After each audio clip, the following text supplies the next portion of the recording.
Okay. Good morning, students. Today, once again, I have another example for you to solve it. Now, in this one, the question is simply find the equivalent resistance. So, as you can see, there's a circuit diagram, and this is now much more complicated than what we did yesterday. Obviously, because this type of questions are asked in board examinations quite often, and you have to get the knowledge and idea of how to solve this kind of complicated questions. So the question is simple, just to find equivalent resistance. No need to find the current or the potential difference, nothing is given. So you simply need to solve the total resistance of the circuit.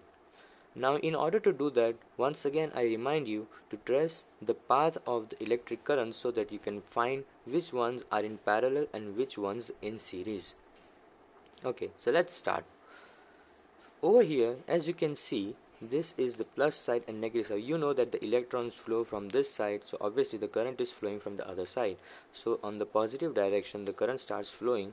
It passes through the 3 ohm resistor. Therefore, there is no over here, no, well, you can say there is no junction. So 3 ohm resistor is as it is.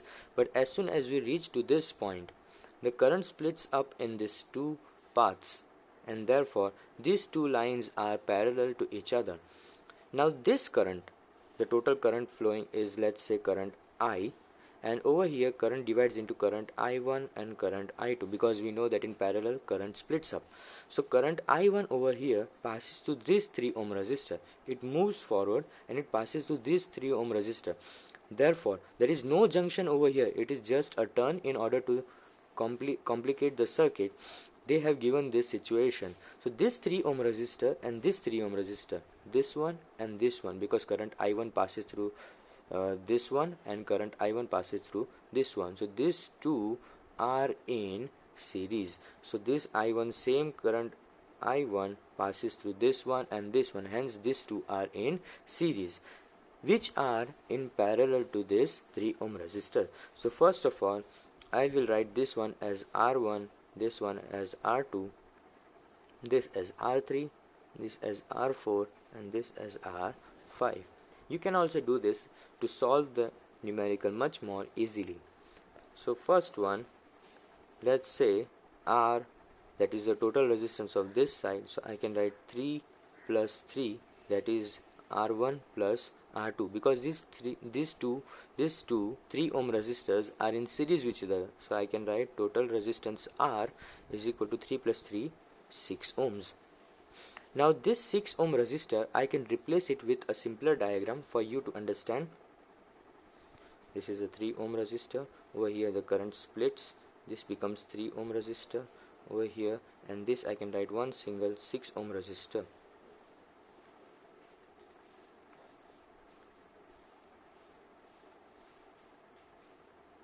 This is just for your understanding purpose. You don't need to draw the circuits again and again unless you are very confused. So this becomes 6 ohm, this is 3 ohms, and this is 3 ohms. So as you can see, we have replaced these two 3 ohm resistors into one single 6 ohm resistor. Now as you can see, this current I1 is passing through this one, and this current I2 is passing through this.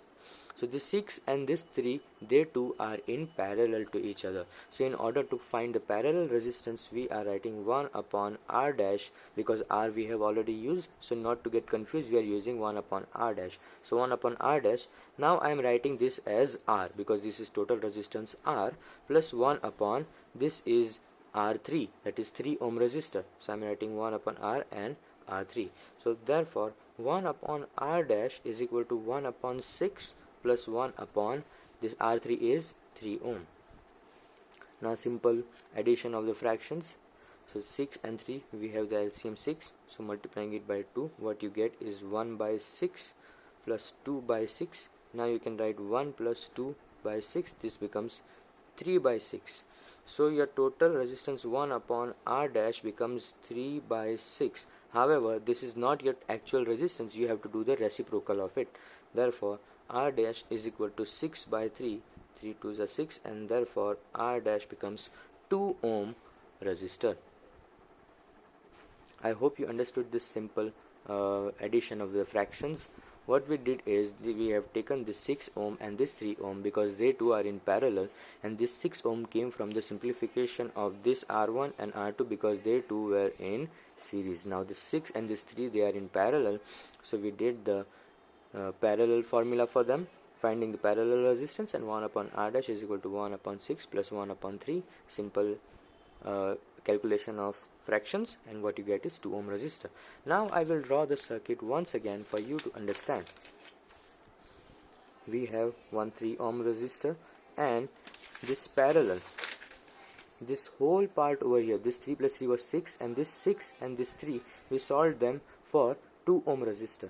So what I am drawing is a simple circuit that simplifies all of this. I have drawn this 3 ohm resistor over here, and we have 2 ohm, and we have this 3 ohm, and a simple battery over here. Now as you can see, we simplified all of that confusion into the final 2 ohm resistor. Now once again, when you see that the current I, which is flowing from 3, comes to 2 and comes to 3. So now this 3, 2 and 3, there is no junction in between.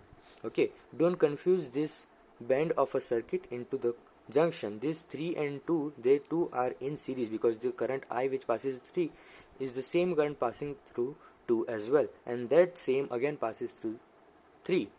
Therefore all these resistors are in series. So the final resistance R double dash, which is the total resistance, is this R dash plus R4 plus R5. So I can simply write, as you can see, R dash was the total resistance for the parallel that I have written over here, and R4 is this one and R5 is this one. Writing all the values, so 2 plus 3 plus 3, it becomes 2 plus 3, 5, 5 plus 3, 8 ohm. So the total resistance of the whole circuit is 8 ohms. And this is how you are supposed to solve the the total resistance of the circuit. Now it is asked in simple form, what is the total current flowing in the circuit? Then you don't have to do anything, just simply take the value of the potential difference attached. Let's say that the potential difference attached over here is 8 volts. For simplification purpose, let's say the total potential difference attached was 8 volts. We know V is equal to IR. Potential difference is 8. Current I we need to find. Resistance is 8. Simple cross multiplication. Therefore I is equal to V by R. That is 8 by 8. We get the answer 1 ampere. So find the total resistance, then apply the value of potential difference, and then you will get the answer for the total current flowing in the circuit. This was just for example purpose. In the exam, many times this type of complicated circuits are given for you, and you only have to find the equivalent resistance. However, if the potential difference is given, you simply apply the value of or the formula of Ohm's law and solve the respective numerical. I hope it is clear to you. We will talk about the new topic in this chapter in the next video.